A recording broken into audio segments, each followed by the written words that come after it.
मत्ती रचित सुसमाचार दूसरी अध्याय पहली आयत से।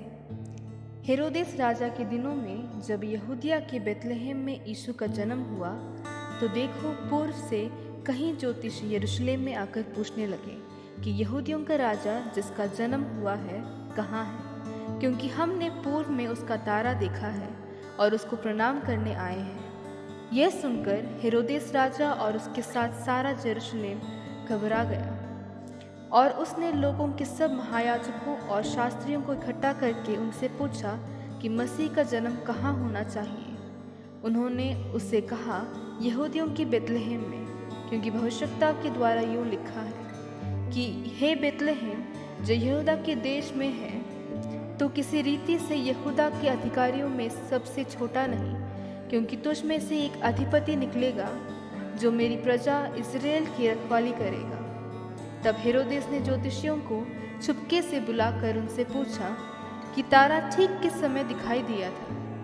और उसने यह कहकर उन्हें बेतलहम भेजा कि जाकर उस बालक के विषय में ठीक ठीक मालूम करो,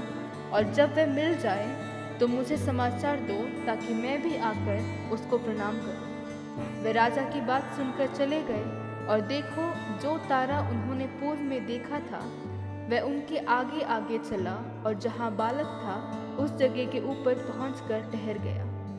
उस तारे को देखकर वे अति आनंदित हुए और उस घर में पहुंचकर उस बालक को उसकी माता मरियम के साथ देखा और मुंह के बल गिरकर उसे प्रणाम किया और अपना अपना येला खोलकर उसे सोना और लोबान और गंधरस की भेंट चढ़ाई। और स्वप्न में ये चेतावनी पाकर कि हेरोदेस के पास फिर ना जाना, वे दूसरे मार्ग से होकर अपने देश को चले गए। उनके चले जाने के बाद देखो, प्रभु के एक दूत ने स्वप्न में यूसुफ को दिखाई देकर कहा, उठ, उस बालक को और उसकी माता को लेकर मिस्र देश को भाग जा, और जब तक मैं तुझसे ना कहूँ तब तक वहीं रहना, क्योंकि हेरोदेस इस बालक को ढूंढने पर है कि उसे मरवा डाले। वह रात ही को उठकर बालक और उसकी माता को लेकर मिस्र को चल दिया और हेरोदेस के मरने तक वहीं रहा, इसलिए कि ये वचन जो प्रभु ने भविष्यवक्ताओं के द्वारा कहा था कि मैंने अपने पुत्र को मिस्र में बुलाया, पूरा हुआ। जब हेरोदेस ने ये देखा कि ज्योतिषियों ने मेरे साथ ठट्टा किया है, तब वह क्रोध से भर गया और लोगों को भेजकर ज्योतिषियों से ठीक ठीक पूछे हुए समय के अनुसार बेतलहम और उसके आसपास के सब लड़कों को जो 2 वर्ष के व उससे छोटे थे मरवा डाला।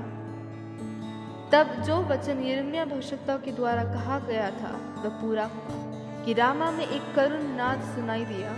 रोना और बड़ा विलाप। राहेल अपने बालकों के लिए रो रही थी और शांत होना न चाहती थी, क्योंकि वह है नहीं। हेरोदेस के मरने के बाद देखो, प्रभु के दूत ने मिस्र में यूसुफ को स्वप्न में दिखाई देकर कहा कि उठ, बालक और उसकी माता को लेकर इज़राइल के देश में चला जा, क्योंकि जो बालक के प्राण को लेना चाहते थे वे मर गए। वह उठा और बालक और उसकी माता को लेकर इज़राइल के देश में आया। परंतु ये सुनकर कि अरिखलाउस अपने पिता हेरोदेस की जगह यहूदिया पर राज कर रहा है, वह जाने से डरा और स्वप्न में चेतावनी पाकर गलील देश में चला गया और नासरत नाम नगर में जा बसा, ताकि वह वचन पूरा हो जो भविष्यवक्ताओं के द्वारा कहा गया था कि वह नासरी कहलाएगा।